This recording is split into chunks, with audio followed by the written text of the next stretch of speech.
Guys आज की video में बात करेंगे जो नया H1B का बिल जो इंट्रोड्यूस किया है कांग्रेसमैन इलाई क्रेन ने 2 दिन पहले, उसके बारे में बात करेंगे। This bill can be a really good thing for America और it can be good thing for India. दोनों के लिए अच्छी बात भी है और बुरी बात भी है। मैं आपको दोनों चीज़ें दिखाऊंगा विदाउट एनी बायस, नो बायस, ट्रू फैक्ट्स और मेरे क्या थॉट्स हैं उसके बारे में आपको बताऊंगा आज की वीडियो में। तो पहले तो बात करते हैं ये बिल क्या है। अगर किसी को नहीं पता तो उसके बारे में बात करते हैं। तो आप जो स्क्रीनशॉट देख रहे हैं स्क्रीन पर, ये है रिप्रेजेंटेटिव कांग्रेसमैन का इलाई क्रेन का। उस कहता है कि ट्विटर पे डाला है, एक्स पे उसने, I introduce the end H1B visa abuse act of 2026। This will pauses the program for 3 years and implement significant reforms once it resumes. मतलब 3 साल का तो पहले पॉज है, सीधा 3 साल नो H1B। अगर ये पास होगा तो अभी इंट्रोड्यूस हुआ है।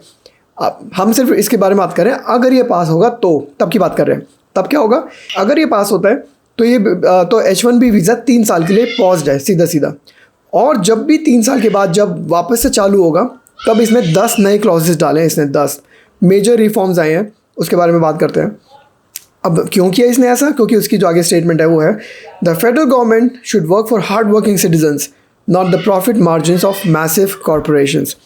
मतलब देखो, अमेरिका में चल रहे ले ऑफ्स। आप कितनी न्यूज़ सुनते हो कि ओरेकल ने ले ऑफ कर दिया, माइक्रोसॉफ्ट ने ले ऑफ कर दी, मेटा ने ले ऑफ कर रहे हैं या करने का प्लान है।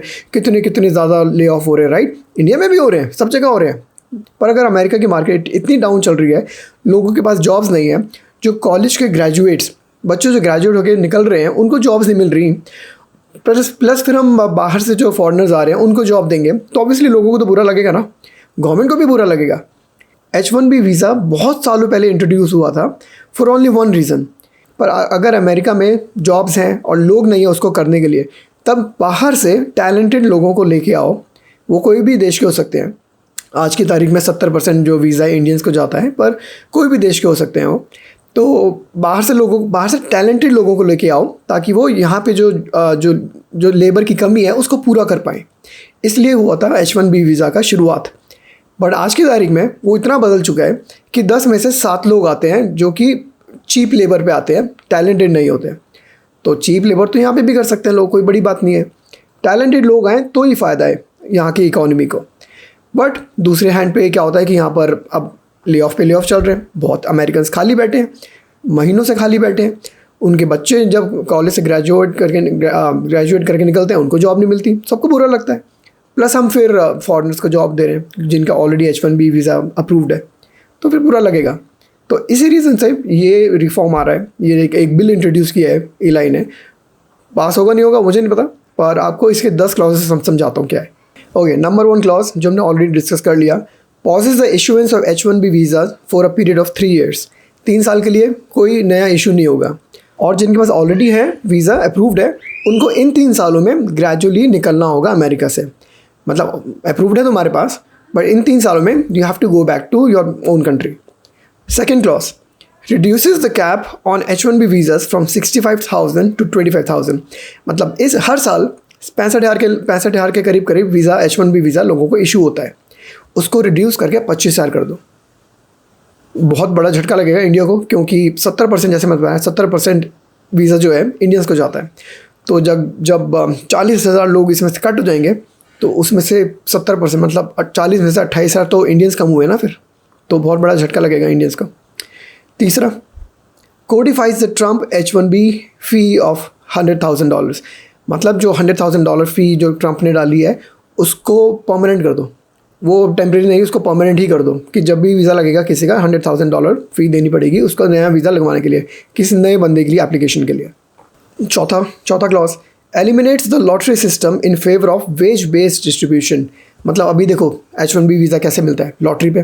किसी का नाम आया, किसी का नहीं आया, रैंडमली सिलेक्ट होते हैं। जिसका नाम आ गया उसको H1B वीज़ा अप्रूव हो गया, नहीं आया तो रह गए आप। हो सकता है जिसका नाम आया वो टैलेंटेड ना हो, जस्ट रैंडमली सिलेक्ट हो गया हो। जिसका नाम नहीं आया वो टैलेंटेड हो। वो कैसे डिसाइड होगा? वेज बेस से। अब ये क्या बोल रहे हैं कि मिनिमम वेज H1B वीज़ा की कर दो $200,000। अलॉट काफ़ी होती है, कम नहीं होती है।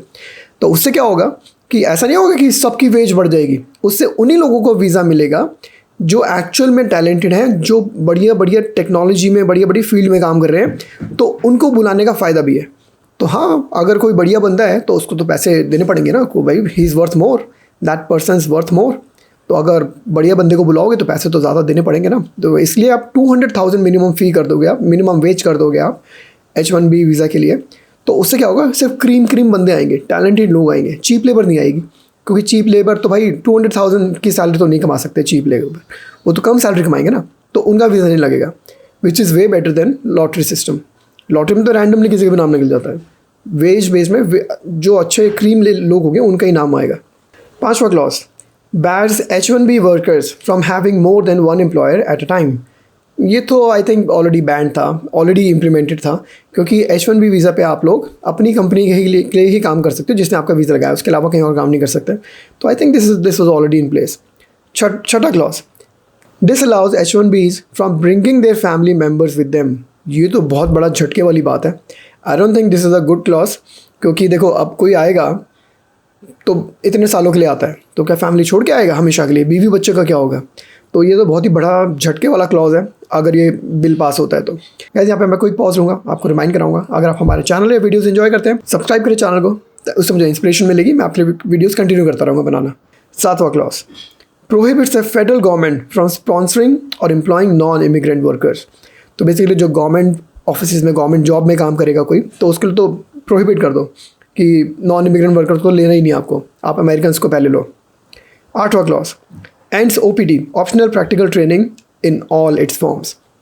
OPT क्या होता है? OPT होता है जो F1 वीज़ा पे लोग आते हैं, स्टूडेंट्स यहाँ पे पढ़ाई करते हैं, उसके बाद जो लोग यहीं पे काम करना चाहते हैं उनको पहले OPT पे प्रैक्टिस करनी होती है अपनी फील्ड में, फिर वो यहाँ पे H1B पे जॉब ले सकते हैं। अगर आपने OPT ही बंद कर दी तो बेसिकली आप अपनी पढ़ाई पूरी करो और जाओ वापस, इसका मतलब यही हुआ, क्योंकि OPT मतलब आप यहाँ पे प्रैक्टिस नहीं कर सकते, फिर आप जॉब नहीं ले सकते यहाँ पर, तो आप वापस जाओ वापस अपने देश। तो मुझे लगता है कि इससे ना अमेरिका का भी थोड़ा सा नुकसान होगा। आपने किसी स्टूडेंट को ट्रेनिंग दी, मेहनत करवाई, पढ़ाया लिखाया, अब वो जो सारी ट्रेनिंग लेके, एजुकेशन लेके वो अपने देश जाके अगर बहुत बड़ी चीज़ें बिल्ड कर सकता है। अमेरिका में रहता वो स्टूडेंट, तो अमेरिका की चीज़ें, अमेरिका में चीज़ें बिल्ड करता है आई गेस। तो क्लॉज यही है कि बेसिकली आप OPT बंद कर देंगे तो स्टूडेंट को वापस जाना पड़ेगा अपने देश। 9th clause makes non-immigrant visas actually temporary by prohibiting H1Bs from adjusting their status to lawful permanent residence। बहुत बड़ा शॉकर क्लॉज है। इसका मतलब ये हुआ बेसिकली कि आप लोग H1B पे रहेंगे हमेशा, जितना टाइम भी अमेरिका में रहेंगे, कभी भी आप ग्रीन कार्ड के लिए अप्लाई नहीं कर सकते, बिल्कुल टोटली बंद हो जाएगा। You will stay in America as long as possible but on H1B and then once it's over you have to go back.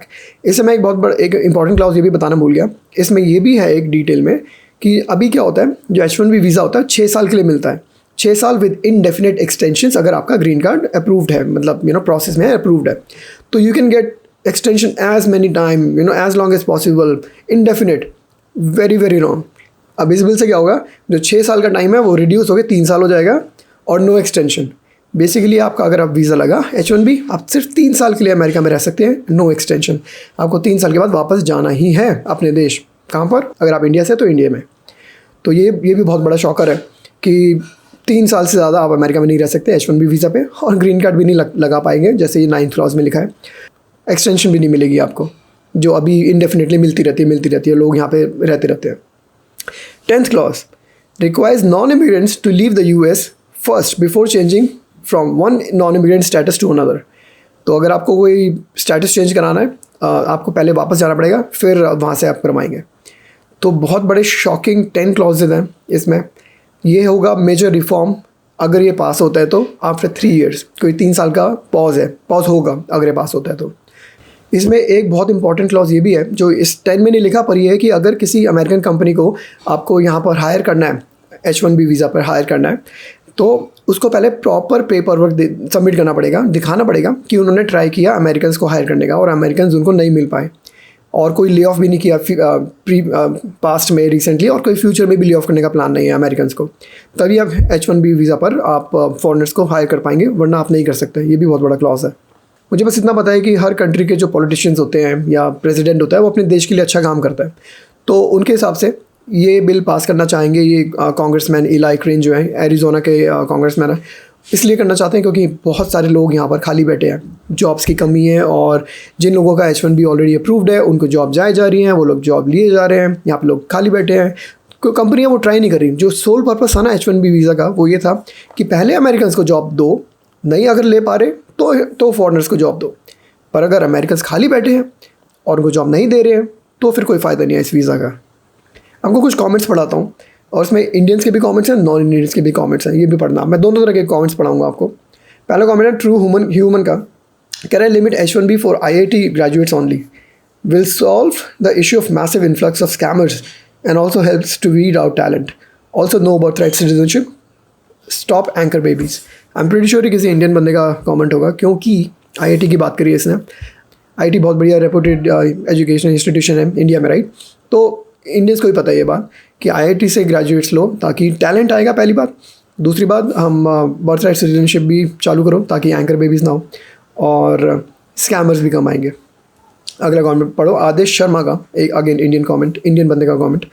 Thanks for this long overdue bill, it should have been introduced and passed years ago. We have all suffered much due to H1B fraud, where people ran corporations from home and defrauding the system by sponsoring own families. All citizens who fraudulently used H1B should be revoked. ये भी एक comment एक Indian बंदे का ही है। Next comment पढ़ाता हूँ आपको। Please make this happen. I know first and how abused this system is. There is no incentive for them to hire Americans, and most people behind the hiring are visa holder themselves. Thank you for this. I know lots of US citizens who have been fired after training their replacements. So that's true guys. ऐसा हो रहा है America में and nobody is liking that. ये comment उठाता हूँ, पंजाबी क्यूबोई का comment है, और make sure you also stop the same companies from hiring overseas. Otherwise, what would be the point if they just did the work in Europe or Asia? ये भी सही बात है। अगर आपने वीज़ा तो बंद कर दिया या लाना बंद कर दिया, पर अगर आपने जॉब ही रिमोट कर दी तो फिर फ़ायदा क्या हुआ ना? जॉब तो अभी भी नहीं मिल रही है अमेरिकन को। ये तो थे कुछ कमेंट्स जो यहाँ पर इस बिल को सपोर्ट कर रहे हैं, पर आपको कुछ और कमेंट्स दूसरी साइड से पढ़ाता हूँ मैं, जो बोल रहे हैं कि ये बिल बहुत बकवास है और that's actually bad for America. पहला कमेंट पढ़ते हैं वनदीप का। ये कह रहा है कि be prepare for the economy to go bankrupt overnight. तो इसके हिसाब से इंडियंस इकोनॉमी चलाते हैं अमेरिका की, और अगर इंडियंस को निकाल देंगे तो इकोनॉमी ओवरनाइट क्रैश हो जाएगी। रमेश का कमेंट है why this drama every day, please ban F1 visa और limit that number 2। Students and their families would save their hard-earned money rather than wasting it in American universities, which can't be recovered back without OPT or H1B. Hope foreign students can understand that there is no future for them in USA. They better work for upliftment of their countries rather than going to USA with no self-respect. तो इस बंदे की इसके हिसाब से, रमेश के हिसाब से, यहाँ पर सेल्फ रिस्पेक्ट नहीं मिलती लोगों को, इंडियंस को, और ये कहता है कि भाई अपने देश को अपलिफ्ट करो। I agree. अगर इफ़ यू वांट दैट, कि अगर आप अपने देश को अपलिफ्ट करना चाहते हैं तो इसमें कोई गलत नहीं है, बिल्कुल करना चाहिए। हमने पहले भी देखा था, वो कांग्रेसमैन मार्जरी ग्रीन टेलर ने भी ऐसे ऐसे कुछ बिल डाले थे। कई लोग बोल रहे हैं कि ये बिल पास ही नहीं होगा, तो डरने की कोई बात नहीं है, बतेरे बिल आते हैं जाते हैं, कभी पास नहीं होता। पर मुझे एक चीज़ ये भी पता है कि हम एक तरफ तो ये भी बोलते हैं कि अमेरिकन ड्रीम डिस्टर्ब हो जाएगा, इंडियंस का ख़राब हो जाएगा, अमेरिकन ड्रीम पूरा नहीं कर पाएंगे इंडियंस अगर ऐसी चीज़ें आएंगी तो। पर ऑन दी अदर हैंड जो लोग इंडियंस जो लोग अमेरिका में रहते हैं, फिर वो गालियाँ भी देते हैं कि यहाँ नौकर बनना पड़ता है, यहाँ पर 10 मिनट में डिलीवरी नहीं आती, ऐसी गालियाँ भी देते हैं। तो मुझे तो लगता है कि अगर 10 मिनट की डिलीवरी चाहिए, अगर नौकर बनना पड़ता है तो फिर इंडिया में ही रह लो। H1B वीज़ा चाहिए क्यों, राइट? ये भी एक पॉइंट है। अगर आपको वो चीज़ें ज़्यादा मैटर करती है तो अमेरिकन ड्रीम आपको बॉदर ही क्यों करता है?